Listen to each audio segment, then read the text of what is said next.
الرحیم السلام علیکم۔ وہ میرے قدموں میں بیٹھ کر معافی مانگنے لگا اور مجھے سمجھ نہ آیا کہ میں کیا کروں، اسے معاف کر دوں یا سزا دوں یا پھر اس کی جان لے لوں، جس کی وجہ سے ایک عزت دار اور شریف لڑکی سے ایک طفائف بن گئی تھی۔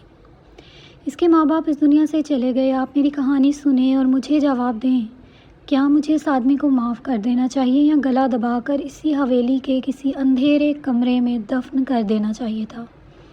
میرا نام نازلی تھا، مگر حویلی کی بائی نے میرا نام نازو رکھ دیا۔ مگر میں کچھ نہ کہہ سکی کیونکہ اب میں اس سب کی عادی ہو چکی تھی۔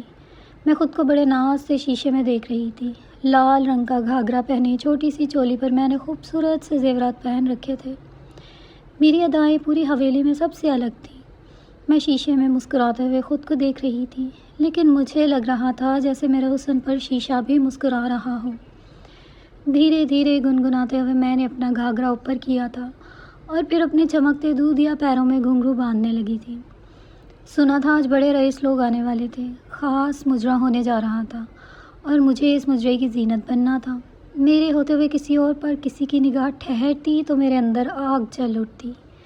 میں اس بات کی پیاسی تھی کہ ہر کسی کی زبان مجھے ہی سراہے، ہر کسی کی نظر میں میرے لیے ہی عشق ہو، ہر کوئی مجھے ہی اپنا بنانا چاہے، میری محبت میں بھنورا بن جائے۔ میں کسی شمع کی طرح ہر اس مرد کو جلا دینا چاہتی تھی جو میری قربت کا خواہش مند تھا۔ میرے ساتھ رات گزارنے کے لیے لاکھ روپے دینے کو مرد یوں ہی چٹکیوں میں تیار ہو جایا کرتے تھے۔ میری جوانی میرا حسن تھا، میری ایک ادا پر ہزاروں دیوانے مر مٹتے تھے اور اسی بات کا مجھے غرور تھا۔ پوری طرح تیار ہو کر میں نے اپنے برہنہ کمر پر کمر باندھا اور دھیرے سے اپنی کمر پر ہاتھ پھیرتی شیشے میں ایک آخری نظر ڈالی۔ میری خوبصورتی کی گواہی کھڑکی کے پار چمکتا چاند بھی دے سکتا تھا۔ میں نے اپنا کمرہ چھوڑا اور سیڑھیاں اترنے لگی۔ میرے پیچھے دو ملازمائیں بھی تھیں جو خاص طور پر میرے لیے تھیں۔ سیڑھیاں اترتے ہوئے مجھے ہال نظر آ رہا تھا جہاں رئیس زادے بیٹھے تھے۔ امیر گھروں کے یہ مرد بظاہر تو بڑے شریف بنتے تھے، لیکن ان کی راتیں کوٹھوں کی ہی زینت تھی، اور اب بھی یہ سب اپنی شرافت کا لبادہ اوڑھے اپنے اصل روپ میں یہاں بیٹھے تھے۔ ان کے اندر کی ہوس انہیں اپنے بنگلوں سے نکال کر اس حویلی کی دیواروں میں لے آتی تھی، جہاں ہم جیسی طوائفیں ان کا استقبال کرنے کو تیار تھے۔ جو محبت انہیں اپنے عالیشان بنگلوں میں نہ ملتی، اسی کی تلاش میں یہ ان کوٹھوں کے دروازوں پر آ جایا کرتے تھے۔ ہال میں داخل ہوتے ہی میں نے جھک کر ایک ادا سے سب کو سلام کیا تھا۔ میرے سلام پر وہ سب مسکرا اٹھے تھے۔ ہر کسی کی نظریں میرے وجود پر جم گئی تھیں اور میں خود کو آسمان پر محسوس کر رہی تھی۔ جانتی تھی کہ ان میں سے بہت سے لوگ میری بولی لگائیں گے اور پھر ایک بڑی رقم ادا کر کے کوئی ایک پروانہ رات کو میرے بستر تک آئے گا۔ میں نے حویلی کی بائی کی طرف دیکھا تو ان کے چہرے پر بھی ایک گہری مسکراہٹ تھی۔ انہوں نے اشاروں میں مجھے سمجھا دیا تھا کہ آج کی رات مجھے رقص میں آگ لگانی ہے اور اس حویلی کی دیواروں کو بھی ناچنے پر مجبور کر دینا ہے۔ میں نے دونوں ہاتھوں سے اپنا گھاگرا اٹھایا تھا اور چلتے چلتے بیچ ہال میں پہنچ گئی تھی۔ میرے کھلے ہوئے بال میرے سینے کو ڈھک رہے تھے۔ میں نے دوپٹہ نہیں پہنا تھا اور پھر طبلے کی تھاپ شروع ہوئی تھی اور میرے گھنگروں کی جھنکار کے ساتھ میرا رقص بھی دھیرے دھیرے اپنے عروج کو پہنچنے لگا تھا۔ کوئی سیٹی بجا رہا تھا تو کوئی میری خوبصورتی کا قصیدہ پڑھ رہا تھا۔ میں ناچتے ناچتے ایک ایک آدمی کے پاس جاتی اور وہ میرے کپڑوں میں کہیں نہ کہیں نوٹ پھنسا دیتا۔ ایسے ہی رقص کرتے میں ایک مرد کے پاس پہنچی جو تقریباً 40 سال کا تھا۔ اس نے دھیرے سے نوٹوں کی ایک گڈی میری چولی کھینچ کر اس میں پھنسائی تھی اور پھر میں واپس اپنی جگہ پر آ گئی تھی۔ میرا لباس نوٹوں سے بھر چکا تھا اور نوٹوں کی بارش اب بھی جاری تھی۔ 2 گھنٹے تک بنا رکے میں نے رقص کیا تھا اور لاکھوں روپے مجھ پر نچھاور ہو چکے تھے۔ 2 گھنٹے بعد جب میں تھک کر زمین پر بیٹھی تو ہر کوئی مجھے داد دے رہا تھا۔ میں نے ایک نظر حویلی کی بائی پر ڈالی جو منہ میں پان دباتے مجھے اشارے سے مبارکباد دے رہی تھی۔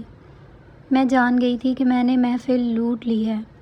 میرے پیچھے رقص کرنے والی لڑکیوں کے چہرے بجھے ہوئے تھے۔ میں نے محفل لوٹ لی ہے۔ ہر لڑکی چاہتی تھی کہ وہ مجھ سے آگے نکل جائے۔ ہر کوئی نازوں کی جگہ لینا چاہتا تھا، لیکن نازوں کو مات دینا آسان نہیں تھا۔ اپنی اس خوبصورتی پر، اس رقص پر میں نے بہت محنت کی تھی۔ خود کو ایک اعلیٰ درجے کی رقاصہ بنانے کے لیے میں نے رات بھر رقص کیا تھا۔ مجھ جیسی کوئی اور طوائف اس کوٹھے میں نہیں تھی کہ جس کے ساتھ رات گزارنے والا مرد کسی دیوانے کی طرح اسی دہلیز پر تڑپ رہا ہوتا۔ لیکن میری ایک عادت تھی کہ میں ایک بار جس مرد کو اپنا آپ سونپ دیتی، دوبارہ اس کے لیے کبھی حامی نہ بھرتی۔ مجھے ایک بار خریدنے والا دوبارہ میرے کمرے میں نہیں آ سکتا تھا۔ میں ایک مرد کو ایک ہی بار نصیب ہوتی تھی، اسی لیے میرے بہت سے عاشق، بہت سے پروانے روز یہاں مجھے دیکھنے کے لیے آیا کرتے تھے۔ وہ بار بار مجھے خریدنے کی کوشش بھی کرتے تھے۔ میرا رقص ختم ہوتے ہی بولی لگنا شروع ہوئی۔ رات کے 2 بج رہے تھے۔ ہر سیٹ چاہتا تھا کہ وہ میرے ساتھ رات گزارے، اور ایسے میں اسی سیٹ نے میری سب سے زیادہ بولی لگائی تھی، جس نے میری چولی میں نوٹ ڈالے تھے۔ اس نے پہلے ہی لاکھوں روپے مجھ پر وار دیے تھے، اور اب وہ 2 لاکھ روپے کے بدلے میری ایک رات خریدنا چاہتا تھا۔ میری اتنی قیمت آج تک کسی نے نہیں لگائی تھی، اسی لیے حویلی کی بائی نے مجھے اس کے ساتھ رات گزارنے کی اجازت دے دی۔ میں مسکراتے ہوئے اس آدمی کے پاس گئی اور اس کا ہاتھ پکڑ کر اسے کھڑا کیا۔ باقی سب حسرت بھری نگاہوں سے ہمیں دیکھ رہے تھے، اور پھر میں اس کا ہاتھ پکڑ کر دھیرے دھیرے سیڑھیاں چڑھنے لگی۔ کمرے میں پہنچتے ہی میں نے اسے بیڈ پر بٹھایا اور دروازہ بند کر کے کنڈی چڑھا دی۔ اس دوران نہ ہی میرا ہاتھ کانپا تھا، نہ ہی دل دھڑکا تھا۔ میں پوری طرح خود اعتماد تھی۔ یہ میرا روز کا کام تھا۔ اس سیٹ کی نظریں میرے وجود پر جمی تھیں، مگر میں اسے دیکھ نہیں رہی تھی، بلکہ شیشے کے آگے کھڑے ہو کر میں نے اپنے بھاری زیورات کو اتارا تھا، اور پھر اس سیٹ کے قریب جا کر اپنے دونوں ہاتھوں کو اوپر کر لیا تھا۔ وہ ناسمجھی سے مجھے دیکھنے لگا۔ میں نے اشارے سے اسے کمر بند کھولنے کو کہا تو وہ مسکراتے ہوئے اپنے لبوں سے میرا کمر بند کھولنے لگا۔ میرے وجود میں کوئی ہلچل نہ ہوئی تھی، کیونکہ مجھے اس بات کی عادت تھی، لیکن وہ 40 سالہ مرد بہکنے لگا تھا۔ وہ بھنورے کی طرح دیوانہ ہو رہا تھا، پروانے کی طرح جلنے کو تیار تھا۔ اس نے میرا کمر بند کھول دیا۔ میں تھوڑا سا جھکی تو میری چولی کا گہرا گلا میرے وجود کی رعنائیوں کو ظاہر کرنے لگا۔ اس کی نگاہیں میرے وجود کے آر پار ہونے لگیں۔ میں نے اسے گھنگرو کھولنے کا اشارہ کیا۔ اپنے گھاگرے کو میں نے تھوڑا سا اوپر کر لیا تھا۔ وہ میرے گھنگرو اتارنے لگا۔ وہ مرد ساتھ ساتھ اپنے لبوں کو میرے پیروں پر لگاتا جاتا۔ اس کے چہرے پر اور بھی ہوس بھری مسکراہٹ آ گئی تھی۔ میں نے اسے پوری طرح تڑپانا چاہتی تھی۔ مجھے اس کھیل میں بہت مزہ آتا تھا۔ جب میں اس حویلی پہ آئی تھی تو صرف 14 سال کی تھی۔ اس وقت مجھے یہ دنیا بہت بھیانک لگتی تھی۔ میں نے 1000 بار اس جگہ سے بھاگنے کی کوشش کی تھی۔ میں یہاں کیسے آئی تھی، اس کے پیچھے ایک دردناک کہانی تھی، لیکن میں کچھ عرصے بعد ہی یہاں کے ماحول میں رچ بس گئی تھی۔ یہ رنگین دنیا، یہ رقص، یہ رنگ برنگے کپڑے اور خوبصورت زیورات مجھے بہت بھاتے تھے۔ پھر ہر رات ایک نئے مرد کو لبھانے کے لیے ادائیں دکھانا میرے لیے ایک مزے کا کام تھا۔ مجھے اس دنیا میں بہت کشش محسوس ہونے لگی تھی۔ جب پہلی بار میں یہاں آئی تھی تو ایک معصوم سی بچی تھی، 2 چٹیاں باندھے، قمیض شلوار پہنے میں کسی گڑیا جیسی تھی۔ جب پہلی بار حویلی کی بائی نے میرے ہاتھوں میں گھنگرو پہنائے تھے تو میرے ہاتھ بری طرح کانپے تھے۔ میں نے انہیں منع کر دیا تھا کہ میں یہ سب نہیں کر سکتی۔ تب حویلی کی بائی نے مجھے دونوں بازوؤں سے پکڑ کر میری آنکھوں میں آنکھیں ڈال کر کہا تھا کہ تو یہ سب بھی کرے گی اور ایک دن اس حویلی میں راج کرے گی۔ وہ میری خوبصورتی کی تعریف کر رہی تھی۔ حویلی کی بائی نے مجھے دیکھتے ہی کہا تھا کہ 14 سال میں تو ایسی قیامت ڈھاتی ہے، تو جب 17 کی ہوگی تو کیسی آگ لگائے گی؟ اور اس کی بات سچ ثابت ہوئی تھی۔ دھیرے دھیرے میں جوانی کی سیڑھیاں چڑھتی گئی تھی اور میرا حسن اپنے عروج کو پہنچنے لگا تھا۔ میرے نسوانی حسن میں ایسی تبدیلی آئی تھی کہ مردوں کے دلوں کی دھڑکنیں بند ہو گئیں، اور اسی بات کا مجھے غرور ہونے لگا۔ شروع میں جب میں نے حویلی کی بائی کے کہنے پر رقص شروع کیا تھا، مجھے بہت برا لگتا تھا۔ پھر پہلی بار جب ایک محفل میں مجھے ناچنا پڑا تو میں شرم سے زمین میں گڑ گئی۔ لیکن اسی رات میرا سودا ہوا۔ میں تھک کر اپنے کمرے میں پہنچی تو میرے پیچھے ہی میرے گاہک کو بھیج دیا گیا۔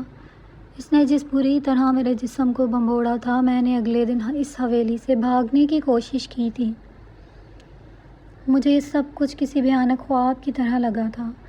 میں پہلی بار کسی مرد کے لمس سے آشنا ہوئی تھی، لیکن میری بدنصیبی تھی کہ میں پکڑی گئی تھی اور پھر میں نے حویلی کی بائی کے قدموں میں گر گئی۔ میں نے اسے اپنے وجود کے زخم دکھائے اور روتے ہوئے کہا کہ میں اس طرح کسی مرد کے ساتھ رات نہیں گزار سکتی۔ یہ مرد ذات بہت تکلیف پہنچاتے ہیں۔ وہ میری بات پر ہنسی تھی، پھر میرا ہاتھ پکڑ کر مجھے واپس دوبارہ میرے کمرے میں لے گئی تھی۔ کمرے کا دروازہ بند کر کے کنڈی چڑھا کر کہنے لگی، چل اپنے کپڑے ہٹا۔ حویلی کی بائی کی بات سن کر میں خوف زدہ نظروں سے انہیں دیکھنے لگی۔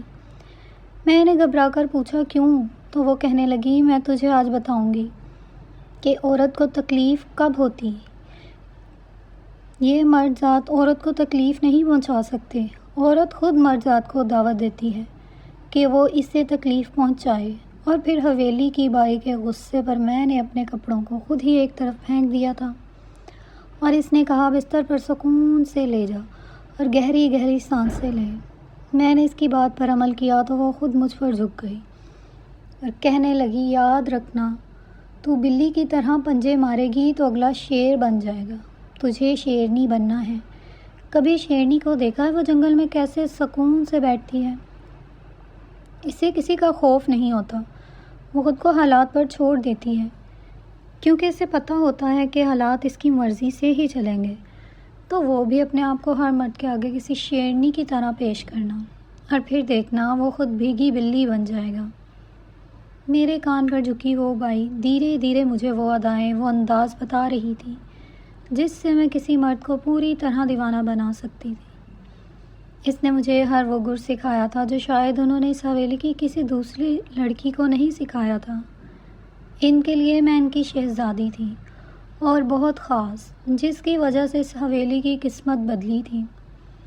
اس حویلی کی دیواروں میں پیسے کی برسات ہونے لگی تھی، اسی لیے وہ مجھے کسی ہیرے کی طرح تراشنا چاہتی تھی اور پھر میں ویسے ہی کرتی چلی گئی جیسے بائی نے کہا تھا۔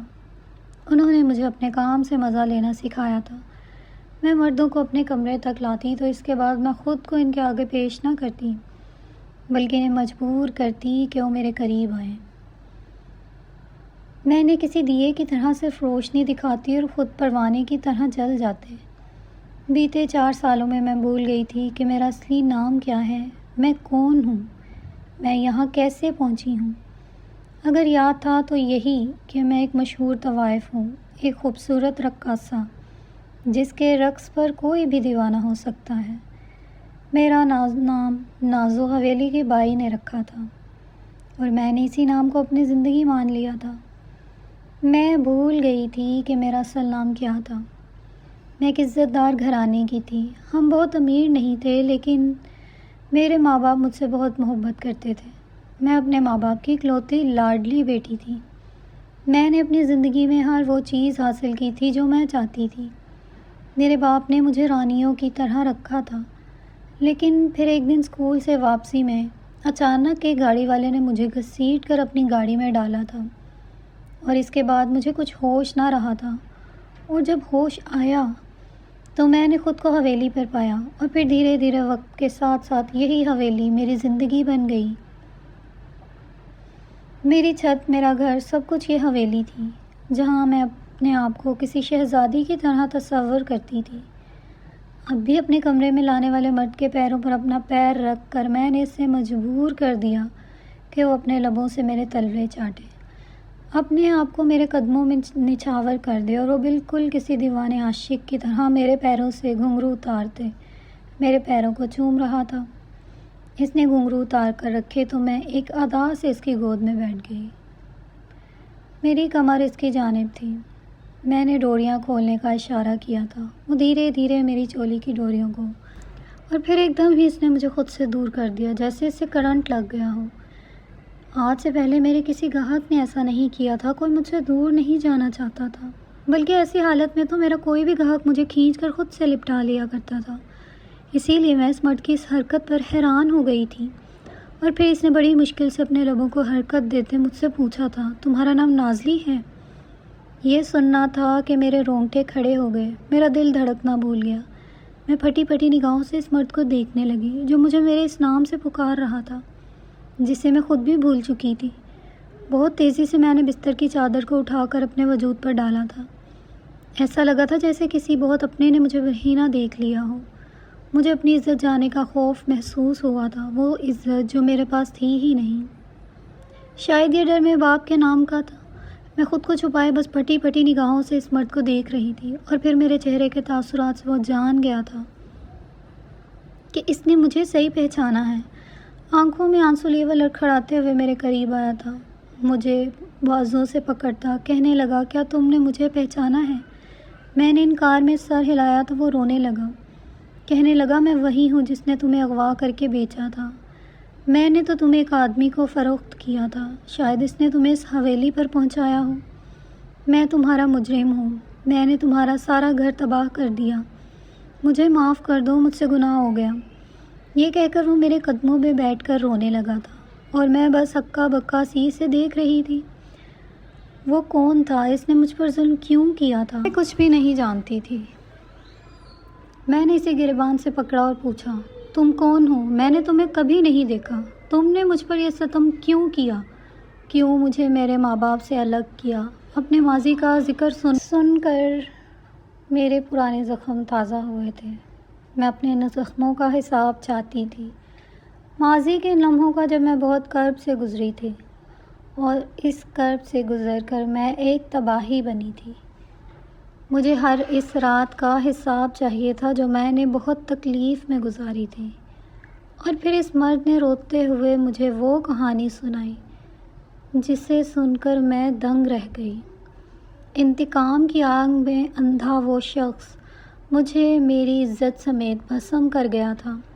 اس نے بتایا کہ وہ میرے باپ کا دوست تھا، لیکن کسی بات پر میرے ابا کا اس سے جھگڑا ہو گیا تھا۔ بات تو معمولی تھی، لیکن اس مرد نے اس بات کو اپنی انا کا مسئلہ بنا لیا۔ وہ کسی طرح میرے ابا سے بدلہ لینا چاہتا تھا، اور پھر وہ موقع کی تلاش کرتا رہا۔ اسے بس میرے ابا کو پریشان کرنا تھا، میرے ابا کو نیچا دکھانا تھا۔ وہ چاہتا تھا کہ میرے ابا اس قدر پریشان ہو کہ انہیں اپنا ہوش بھی نہ رہے۔ وہ میرے ابا کی خوشیوں سے کھیلنا چاہتا تھا، اور اسے اس بات کا علم تھا کہ میرے ابا کی جان مجھ میں ہے، میں ان کی اکلوتی لاڈلی بیٹی ہوں۔ بس اس نے ابا کو تنگ کرنے کے لیے مجھ پر وار کیا، اور اسکول سے واپسی میں وہ مجھے اغوا کر کے لے گیا۔ اس نے سوچا تھا کہ وہ شام تک مجھے رکھے گا اور پھر واپس چھوڑ دے گا۔ اس کا ارادہ مجھے آگے فروخت کرنے کا نہیں تھا، وہ تو بس ابا کو تڑپانا چاہتا تھا۔ میرے ابا نے نہ صرف پولیس میں شکایت کروائی تھی، بلکہ اپنے کسی جاننے والے سے پتہ لگوا کر ہر طرف پولیس کو دھڑوایا تھا۔ میرے ابا میرے لیے کسی بھی حد تک جا سکتے تھے، اور اسی بات سے وہ خوف زدہ ہو گیا تھا۔ اسے لگا کہ اگر وہ پکڑا گیا تو پھر وہ بچ نہیں سکے گا۔ اس نے مجھ سے جان چھڑانے کے لیے بے ہوشی کے عالم میں ہی ایک آدمی کے ساتھ میرا سودا کر دیا، لیکن مجھے اپنے گھر سے نکال کر اس آدمی کے اڈے تک پہنچانے کے لیے اسے میرے کپڑے تبدیل کرنے تھے۔ اسی لیے اس نے خود میرا یونیفارم اپنے ہاتھوں سے اتارا تھا اور مجھے اپنے بیٹے کا لباس پہنا دیا تھا۔ اس کا بیٹا میرا ہم عمر تھا۔ اس نے مجھے اپنے بیٹے جیسا حلیہ دیا اور پھر اپنی گاڑی میں ڈال کر مجھے اس دوسرے آدمی کو فروخت کر دیا۔ اس کا مقصد پیسوں کا حصول نہیں تھا، بلکہ مجھ سے جان چھڑوانا تھا۔ مجھے اغوا کر کے وہ بری طرح پھنس گیا تھا، اور اسی لیے اس نے مجھے بیچ دیا، اور ماں باپ مجھے 2 سالوں تک تلاش کرتے رہے، اور پھر وہ دونوں میرے غم میں اس دنیا سے چلے گئے۔ اکلوتی اولاد کو کھو دینے کے صدمے نے ان کی جان لے لی تھی۔ پھر وہ آدمی روتے ہوئے کہنے لگا، تمہارے ماں باپ تو دنیا سے گئے ہی تھے، لیکن ساتھ ساتھ میرا سکون بھی لے گئے۔ اس واقعے کے بعد میں ایک دن بھی چین کی سانس نہ لے سکا، اور پھر ایک دن میری بیوی اور اکلوتا بیٹا ایک حادثے میں اس دنیا سے چلے گئے۔ میں نے تمہارے باپ کا گھر اجاڑا تھا، قدرت نے میرا گھر بھی برباد کر دیا۔ میں ہر وقت پچھتاوے کی آگ میں جلنے لگا، نشہ کرنے لگا، فحاشی کے اڈوں پر گھومنے لگا۔ میں بس سکون کا متلاشی تھا، مجھے کہیں سکون نہیں ملتا تھا۔ سکون کی تلاش میں ہی میں آج یہاں پر آیا ہوں۔ گزرے 4 سالوں نے مجھے سر سے پاؤں تک بدل دیا ہے۔ آج میں خود کو کوستا ہوں، ندامت کے آنسو بہاتا ہوں، لیکن مجھے سکون نہیں آتا۔ میں نہیں جانتا تھا کہ یہاں اگر تم مجھے واپس مل جاؤ گی تو میں پہلے آ جاتا۔ اس دن تمہارے کپڑے بدلواتے ہوئے میں نے یہ سرخ نشان تمہارے پیر پر دیکھا تھا۔ دراصل یہ کوئی جلا ہوا نشان ہے، اسی لیے یہ میرے ذہن میں رہ گیا اور اسے دیکھتے ہی میں تمہیں پہچان گیا۔ 4 سالوں میں تم کافی بدل گئی ہو، بہت جوان ہو گئی ہو، لیکن یہ نشان ویسے کا ویسا ہی ہے۔ یہ کہہ کر وہ میرے قدموں میں بیٹھ کر معافی مانگنے لگا اور مجھے سمجھ نہ آیا کہ میں کیا کروں، اسے معاف کر دوں یا سزا دوں یا پھر اس کی جان لے لوں، جس کی وجہ سے میں ایک عزت دار اور شریف لڑکی سے ایک طوائف بن گئی تھی۔ میرے ماں باپ اس دنیا سے چلے گئے۔ اب آپ ہی بتائیں کہ میں اپنے مجرم کے ساتھ کیا سلوک کروں۔ مزید اچھی ویڈیوز کے لیے میرے اس چینل کو سبسکرائب کیجیے تاکہ میرے سبسکرائبرز پورے ہو سکیں، اور اس ویڈیو کو لائک کیجیے۔